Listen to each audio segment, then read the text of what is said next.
नमस्कार दोस्तों। मेरा नाम है विजय कुमार और आप देख रहे हैं कॉमिक्स पिटारा चैनल को। दोस्तों हम लोग कॉमिक्स पढ़े थे घुसपैठिया, जो कि डोगा की कॉमिक्स है। इसका पहला और दूसरा पार्ट मैंने अपने चैनल पर अपलोड कर दिया है। पहले और दूसरे पार्ट में मैंने इस कॉमिक्स को 40 पेज तक कवर कर दिया था। इस पार्ट में इसकी आगे कहानी को शुरू करते हैं। अगर मैं तुम्हारी बात मानने से इनकार करूं तो तुम्हें पछताने और तुम्हारे किसी आदमी को अपने भगवान तक को याद करने तक का मौका भी वक्त भी नहीं मिलेगा और मौत तुम सबकी जिंदगियों पर विराजमान हो जाएंगी सिर्फ 10 मिनट बाद ही। तुम कौन हो? तुम मुझे क्यों छुड़ाना चाहते हो? मुझे डोगा कहते हैं। तुम्हारे बाकी सवालों के जवाब भी तुम्हें जल्द ही मिल जाएंगे। सचमुच तुम सबको हथियार रहते निहत्था कर दिया। मुझे भगाने की अद्भुत योजना बनाई है तुमने, पर अपनी जान पर खेलकर। जानलेवा काम जान पर खेले बिना पूरे होते भी नहीं। डोगा, हमें भी छुड़ा दो। डोगा, तुम जो कर रहे हो उसका अंजाम बुरा होगा। अंजाम बुरा ना हो, ये काम इसलिए कर रहा हूं जेलर। ठीक उसी पल हेलीकॉप्टर गड़गड़ा उठा। डोगा वासुदेव के साथ जेल की छत पर पहुंचा और गड़ गड़ गड़ गड़ गड़ गड़, चलो जल्दी करो, ऊपर चढ़ो। ये तो सेना का हेलीकॉप्टर है। मैं समझ गया कि तुम्हें किसने भेजा है। तुम्हारी मेहनत बेकार गई, क्योंकि मैं अपनी शर्त पूरी किए बिना चीखता रहा वासु, लेकिन हेलीकॉप्टर के शोर में उसकी आवाज दम तोड़ती रही। इधर हेलीकॉप्टर के छत से उठते ही जेलर जब छत पर पहुंचा तो उसे मिला वो रिमोट। ओह, ये तो वही रिमोट है जो डोगा के हाथ में थमा था। पर डोगा तो कह रहा था कि इसका बटन छूटते ही उसके शरीर पर लिपटा आरडीएक्स फट जाएगा। और ये क्या? ये तो बीपीएल टीवी का रिमोट है। धोखा। हम डोगा से धोखा खा गए। इधर सवेरे कैप्टन अमरिंदर सिंह की 100 यात्रा आरंभ हुई। शहीद कैप्टन अमरिंदर सिंह अमर है, अमर है। जबकि इधर डोगा की वासुदेव के साथ वो यात्रा खत्म हुई। कूदो वासुदेव, हमारी मंजिल आ गई है। पर सावधान, यहां से तुम काम पूरा हुए बिना जाने की कोशिश मत करना। जल्दी। डोगा, मैं बलवंत सिंह, मुझे तुम्हारे आने की खबर मिल चुकी है। ओह, ये खबर चीता के जरिए पहुंची होगी। मैं तुम्हें उस एरिया में पहुंचा दूंगा जहां खतरा किसी भी वक्त मुंह फाड़ सकता है। डोगा, यहां से खतरे का क्षेत्र शुरू हो जाता है। कोई अंदर ना जाने पाए, इसलिए हमने इस क्षेत्र को घेर रखा है। जबकि मौत किसी भी वक्त अपना जबड़ा फाड़ सकती है। देखा वासु, तुम जिंदगी के लिए तड़प रहे हो ताकि अपनी बच्ची के साथ सुखपूर्वक रह सको, और ये लोग ऐसी दहलीज पर खड़े हैं, ये जानते बूझते भी खड़े हैं कि मौत किसी भी वक्त उनकी जिंदगी के दरवाजे पर दस्तक दे सकती है। अगर ये लोग भी अपनी बच्चियों के लिए ये मोर्चा छोड़कर भाग जाएं, तो देश के अंदर दुश्मनों के साए में तुम्हारा रहना भी शायद दुर्भर हो जाए। सोचो वासु, सोचो, क्या ये लोग बाप नहीं? क्या इन्हें अपने बच्चों के अनाथ हो जाने का डर नहीं? ये लो, इस बैग में तुम्हारे जरूरत का सारा सामान मौजूद है।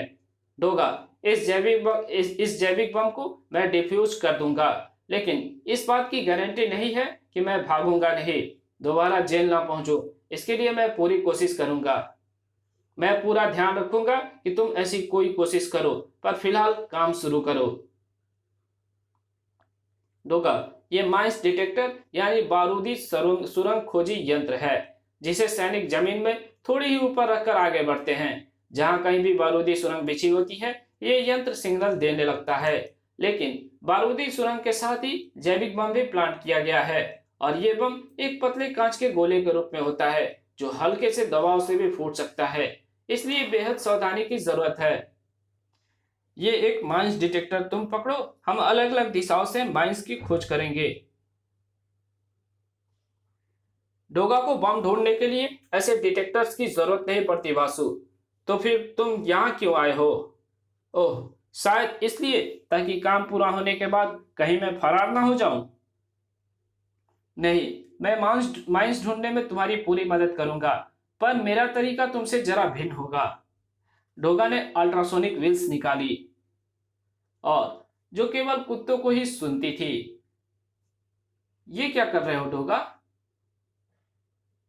उफ उफ, वो देखो, मैंने जो सीटी बजाई है, ये पहाड़ी कुत्ते उसे सुनकर दौड़े चले आ रहे हैं। उफ, घुर्र, इसकी गंध को अच्छी तरह से सूंघ लो। तुम्हें पंक्तिबद्ध होकर सावधानी से बारूद की गंध सूंघते हुए आगे बढ़ना है, और जहां भी ऐसी गंध मिले वहां से एक पंजा भी आगे नहीं बढ़ाना है और मुझे सूचित करना है। उफ, घुर्र। पंक्तिबद्ध होकर कुत्ते शिकारियों की तरह शिकार की गंध सूंघते हुए आगे बढ़ते चले गए। ये क्या? सुन सुन, स्नेक स्नेक। ये कुत्ते तो उसी क्षेत्र में जा रहे हैं। इनके दबाव से बारूदी सुरंग फट सकती है डोगा। ये कुत्ते हैं वासु। बम को सूंघने में इंसानों की बनाई मशीन से चूक हो सकती है, पर इनसे नहीं। मैंने इन्हें बारूदी सुरंग ढूंढने का काम सौंपा है। तो तुमने? पर कैसे? क्या तुमने इनसे बातचीत की है? देखते जाओ, आओ मेरे साथ। मैं अक्सर इंसानी इंसानी कुत्तों से बातें करता हूँ। कमाल है, कुत्तों से बात करते हुए पहली बार किसी इंसान को देखा है। आगे बढ़ते डोगा के कदम ठिठक गए। ओह, उस तरफ कुत्तों को कोई बारूदी सुरंग मिली है। उफ उफ, डोगा आगे बढ़ा। घर्र, उफ उफ, हटो, पीछे हटो। उफ, घर्र। मिस्टर वासुदेव, आप इस जगह को अपने माइंस डिटेक्टर से चेक कर लीजिए। अगर यहाँ सचमुच माइंस निकली तो ये मेरे जीवन का सबसे बड़ा आश्चर्य होगा। ओ गॉड, माइंस डिटेक्टर सिग्नल देने लगा। मुझे तो पता था कि ऐसा ही होगा। यानी कि हमने वो जगह खोज निकाली है जहां जैविक बम हो सकता है। लेकिन ये साधारण माइंस भी तो हो सकती है। ये अभी पता लग जाएगा। कैमरे से जुड़ा ये कैमरा अल्ट्रासाउंड मशीन की तरह काम करता है डोगा। लेकिन हमें किसी शरीर का नहीं, जमीन के नीचे का अल्ट्रासाउंड करना है। जैविक बम खतरनाक जीवाणुओं का एक समूह होता है। अगर इसके नीचे जैविक बम हुआ तो कंप्यूटर के स्क्रीन पर हमें कीड़े गिजगिजाते दिखेंगे। ये देखो डोगा, स्क्रीन पर कीड़े गिजगिजा रहे हैं, यानी यहाँ पर दबा है जैविक मन भी। अगर मेरे पास मेरा वो जैमर डिवाइस होता डोगा, जिसके कारण कि मेरी जिंदगी तबाह हुई, तो मुझे इन बमों को जाम या कहूं कि बेअसर करने में जरा भी समय ना लगता। लेकिन जैमर डिवाइस में जिन केमिकल्स का मैंने प्रयोग किया था, उन्हीं की मदद से मैं इस जिंदा जैविक बम को मुर्दा बम में बदलने की कोशिश करूंगा। डोगा, हर रसायन की एक अवधि होती है जिसके बीत जाने पर उन्हें एक्सपायर्ड यानी इस्तेमाल के लिए बेकार घोषित कर दिया जाता है। जंग लगने पर लोहा भी शक्ति विहीन हो जाता है। वो डिवाइस मैंने इसी सिद्धांत पर तैयार किया था। मेरे केमिकल्स किसी भी रसायन को जंग लगाकर उसे समय से पहले एक्सपायर कर देते थे। फिर भले ही वो बम फट जाए, मगर उससे तबाही नहीं मचेगी। डोगा, मैंने अपनी कोशिश कर ली। मेरी कोशिश कितनी सफल हुई है इसका पता इन बारूदी सुरंग को फोड़ने से ही लगेगा। अगर पांव रखने पर यह फट गई तो मेरी कोशिश बेकार गई, अन्यथा कामयाब हो गई। इसी के साथ डोगा के जबड़े सख्ती से भींच गए। वासु, अगर ये नाकामयाबी है तो मैं अगली सांस लेने के लिए जिंदा नहीं रहना चाहता हूं। इसलिए मैं खुद इस पर पांव रखने जा रहा हूं। डोगा के पांव ने धप की आवाज के साथ जमीन को छुआ। धप। लेकिन वासु खुशी से चीख उठा। धमाका नहीं हुआ। डोगा, मैं कामयाब हो गया। हाथ मिला वासु, मुबारक हो। सचमुच इस देश की किस्मत खराब है जो तुम्हारे जैसा इंसान जेल की कोठरियों में अपनी योग्यता के सांसों को कार्बन डाइऑक्साइड के रूप में छोड़ रहा है, जबकि इन सांसों में ऑक्सीजन का भंडार है। मगर देश का कानून मजबूर है, जो देश चलाने वाले राष्ट्रपति या प्रधानमंत्री को भी इसे तोड़ने की अनुमति नहीं देता। लेकिन मुझे है डोगा, हाँ डोगा, मुझे है, और मैं ये कानून तोड़ने के लिए पिछले 4 साल से इंतजार कर रहा था। आज अवसर मिला है तो मैं छोड़ूंगा नहीं। धार।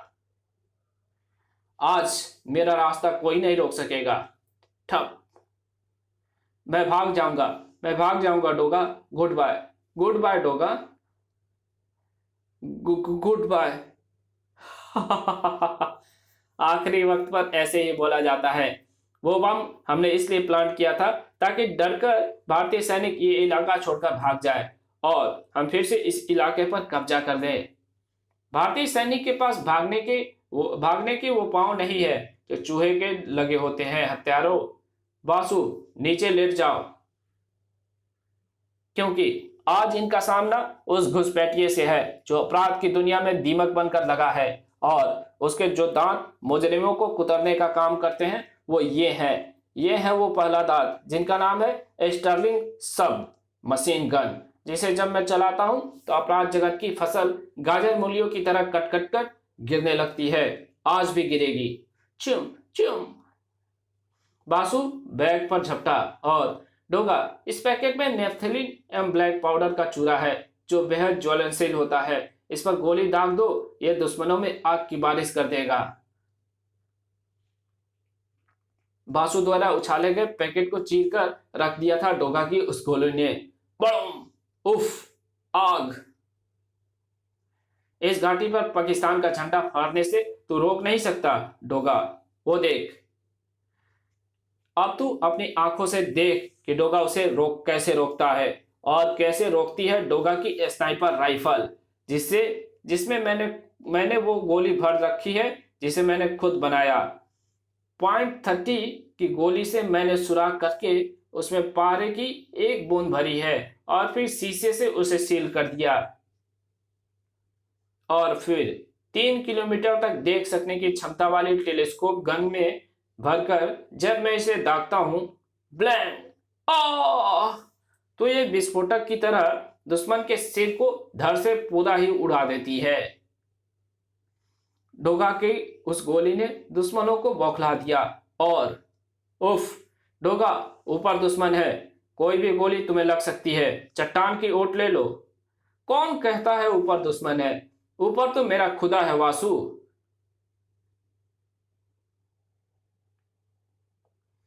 जिसका हाथ मेरे सिर पर छतरी बना हुआ है। किसी गोली में इतनी ताकत है जो उसे छेद कर मेरे जिस्म में पहुंचेगी।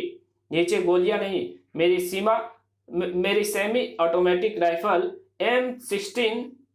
M16 की 223 कैलिबर की गोलियां खाकर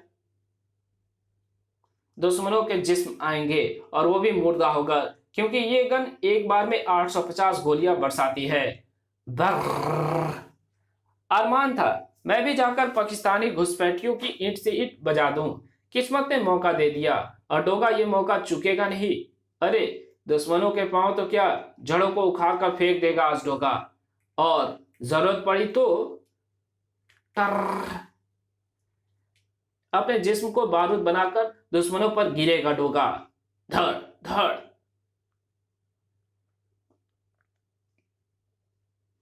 इस सूरत को याद कर लो हत्यारों। खट, पहचान लो इस ध्वज को। इसकी तरफ मुंह करके सांस भी मत लेना, वरना डोगा जहर भर देगा तुम्हारी सांसों में। वंदे मातरम। धाए हम्फ। पीठ पर वार किया ना कायर। बर। फिर वहां खड़ा ना रह सका डोगा और वंदे मातरम।